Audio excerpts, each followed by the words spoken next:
Magandang araw sa ating lahat mga boxing fans saan mang panig ng mundo. Ang labanan o bakbakan nating tatalakayin ngayon, ito po sa pagitan ni Nick Ball kontra Brandon Figueroa. Didipinsahan po ni Nick Ball ang kanyang WBA World Featherweight title, tapos itong si Brandon Figueroa naman po ay rank number 1 sa WBA. Fight schedule February 7, 2026, nagaganapin sa Eco Arena, Liverpool, United Kingdom. Sa labanan na ito, tayo po'y maghahayag ng sarili nating fight prediction, comparison at analysis na kung saan doon pa po lamang sa ating gagawin comparison detalyado na inyong malalaman kung saan niya ba nigilyamado, saan naging dihado itong mga maglalaban. Inaanyayahan ko rin po kayo na panoorin ang buong video bilang karagdagang kaalaman para sa atin ng mga boxing fans at marami rin po kayo makukuha mga basihan na posible makapagbibigay influensya lalo na pagdating sa inyong magiging desisyon kung sino ang inyong papaboran. Nick Ball ba o Brandon Figueroa? Bagamat ang Dong Sports PH ay naghahayag po ng prediksyon, mga idols, na sa inyo pa rin po ang huling desisyon. Bago natin ito simulan, para po sa mga boxing fans na bago pa po lamang napadpad dito sa ating munting channel, inanyayahan ko po kayo na sana suportahan po niyo sa pamamagitan po ng pag-subscribe, like, and share. At para po sa mga boxing fans na walang sawa na sumuporta o sumubaybay dito sa ating munting channel, taos puso po ako nagpapasalamat sa inyong lahat. Wala po ang Dong Sports PH kung wala rin po kayo mga idols. So simulan na natin ang ating talakayan. Alamin na natin ang mga background dito sa magkabilang panig. At unahin dito sa panig itong challenger na si Brandon Figueroa. Bilang isang professional boxer, may simukartada itong si Brandon Figueroa. 26 wins with 19 wins coming by way of knockout. May 2 talo at 1 tabla. Sa kanyang 2 talo, sa puntusan lamang ito natatalo at sa iisang tao lamang ito natatalo. May dadabay din ni sa height 5 foot and 9 inches na may reach na 72.5 inches. Orthodox ang stance sa knockout ratio, 73.08%. Last fight, July 19, 2025. Nakasagupa ni Brandon Figueroa ang dating world title challenger na si Joet Gonzalez. Panalo itong si Brandon Figueroa by unanimous decision, experience. 2 division world champion dati itong si Brandon Figueroa, nag-world champion sa super bantamweight at nag-world champion sa featherweight. Lamang, tinalo siya ni Fulton mga idols na 2 bisis sa 2 division na yan. By decision.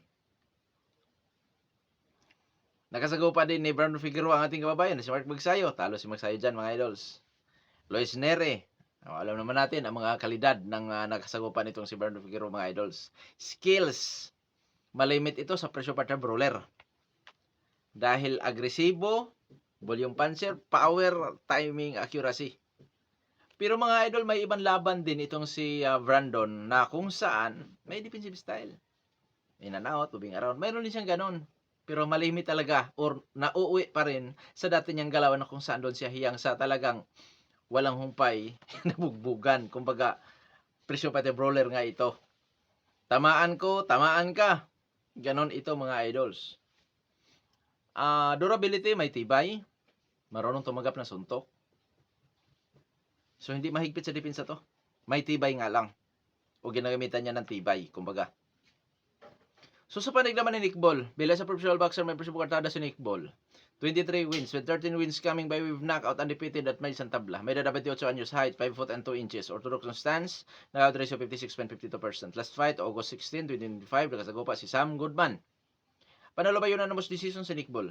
Experience ni Nick Ball. Nag-world title challenger ito noong 2024 sa WBC ni Ray Vargas. Tambla po sila. Sa taon din na yan, 2024, naging world title challenger ulit itong si Nick Ball kontra Raymond Ford. Doon na ipanalo na ni Nick Ball ang laban ba yun na split decision mga idols. Close fight. Nakasagupa din ni Nick Ball bukod kay Ray Vargas at Raymond Ford. TJ Doheny, Sam Goodman, Isaac Dugbe. Skills, all-around boxer itong si Nick Ball. Oo, all-around boxer. Pagka sinasabing all-around boxer, halos lahat ng galaw mayroon. Pressure, defensive, brawler, counter-puncher style.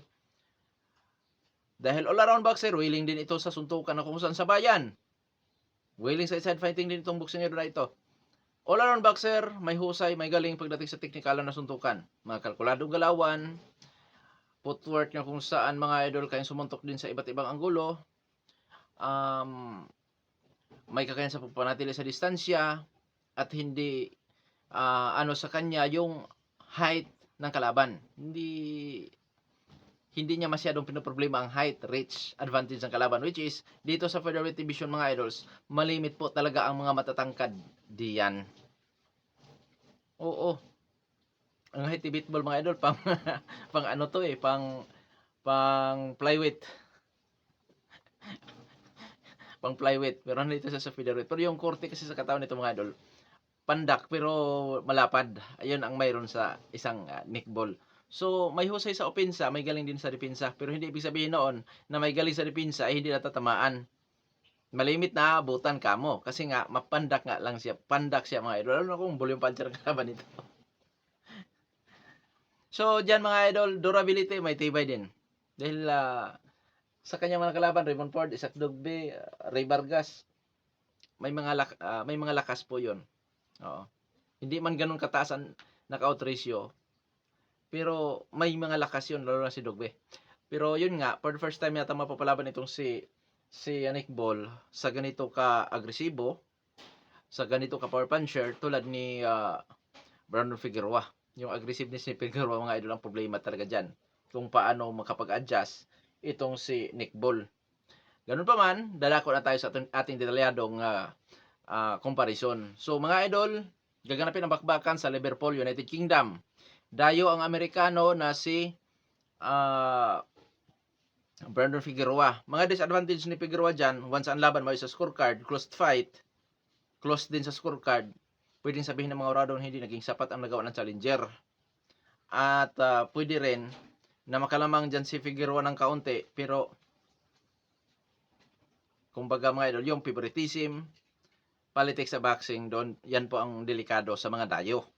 Which is malimit po yan. So yan ang disadvantage, isa sa disadvantage ni Brandon Figueroa. Ngayon dadako naman tayo sa sitwasyon sa laban. World champion si Nick Ball. Challenger si Figueroa. Diyan naman po mga idols, ang masasabi ko din dyan, may mga pribilehiyo ang world champion. Yun nga, sabi ko nga kanina, yung tinatawag na pwede sabihin ng mga huradong hindi naging sapat ang nagawa ng challenger. So, kailangan magpakitang gilas itong challenger sa laban na yan, mga idols. So, ngayon dadako na tayo sa ating comparison sa ranking. Sa box rank po tayo dito sa featherweight division. Rank 2 si Nick Ball, rank 4 si Brandon Figueroa. Partida, wala pang titulo hawak si Brandon Figueroa, pero dating world champion yan dito sa featherweight division. So, rank 4 si Figueroa mga idols. Ibig sabihin, karapat dapat talaga na labanan ni Nick Ball ito dahil rank 4 sa box rank. At sa titulo, rank 1 din. So, physical na appearance sa tayo. Unahin natin sa edad, pareho na sa prime. 28 anyos lang itong si Nick Ball, 29 anyos lang din itong si Brandon Figueroa. So, pareho na sa prime. Height, 7 inches po ang itinangkad ni Brandon Figueroa. Sa reach, mahigit po, 8 inches. Yan ang sa power, umabot ang knockout ratio nitong si Nick Ball sa 56.52%. Knockout ratio ng Brandon Figueroa ay 73.08%. Height, reach, power, lamang po si Figueroa. Kung magagamit ni Figueroa ang kanyang height and disadvantage, samahan pa ng power, aggressiveness, advantage po yan para kay, kasi pwedeng hindi aabot itong si Nick Ball kay Figueroa kung gamitin ni Figueroa ang distansya. Pero bihira kasi mga idol eh. Pero tandaan natin, ang boxing ay hindi lang po yan palakasan, kundi pautakan din. So, pwedeng baguhin din ni Figueroa ang kanyang diskarte sa laban na yan. Pwedeng idaan niya sa distansya. At kung gamitin naman ni Figueroa ang close range suntukan, which is doon siya hiyang, kayang abutan niya itong si Nick Ball. Pero prone po si Figueroa sa suntok ni Nick Ball once na nasa close fight o close range suntukan kasi nga maiksi itong si Nick Ball. Oo, mas mabilis makapagpatama sa inside fighting itong maliit. Oo. So kailangan talaga ni Figueroa ang distansya. Pero yun nga, kung sa close fight naman nakikita ko yung uppercut at yung body punches nitong si Figueroa ang posibleng magpapahirap naman kay Nick Ball. Oo. So iba talaga pag malaki ka tapos malakas pa. Ang mayroon kay Nick Ball mga idol, hand speed, liksi, nagalawan, footwork, ganyan. So, ngayon dadako naman tayo sa activity fight, parang aktibo. Experience siya, 50-50 po ito mga idols. Oo, 50-50. Hindi po bastang kalaban si Ray Vargas. Tapos itong si Brandon Figueroa, tinalo si Magsayo. Si Magsayo naman tinalo ni Ray Vargas. Si Brandon Figueroa, tinalo si Mark Magsayo. Ganyan. So 50-50. Sa narating sa boxing at sa uri ng nakalaban, hindi po napag-iwanan itong si Nick Ball kay Brandon Figueroa. Skills. Lamang po sa skills, lamang sa bilis, lamang sa liksi itong si Nick Ball. Pero ang problema, kung magiging sapat ba sa pagkuha sa distansya nitong si Nick Ball once na gamitin niya ni Figueroa yung height and disadvantage. Kasi kayang abutin talaga kahit anong ilag nitong si Nick Ball. Kayang abutin yan. Oo. Kaya mga idol, isa pa dyan, swerte kung masasaktan si Figueroa. Kasi magkaroon ng pag-iingat yan. Ngunit kung kakayanin or easy or kayang dalhin ni Figueroa ang suntok ni Nick Ball, yari si Nick Ball dyan. Araruhin yan at araruhin, pressurein yan ng pressurein o pressurein ng husto yan ni Brandon Figueroa. So delikadong bumigay dito si Nick Ball mga idol sa sobrang pressure. Kasi grabe talaga sa pressurean itong si Brandon Figueroa. Yan ang masasabi ko dyan.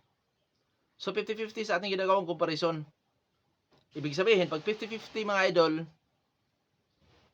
kahit na world champion itong si Nick Ball, at kahit doon pa sa baluarte ni Nick Ball gaganapin ang laban, tapos ginawa ng Dong Sports na 50-50, ibig sabihin lang yan mga idol, ay talagang mapapalaban itong kampiyon.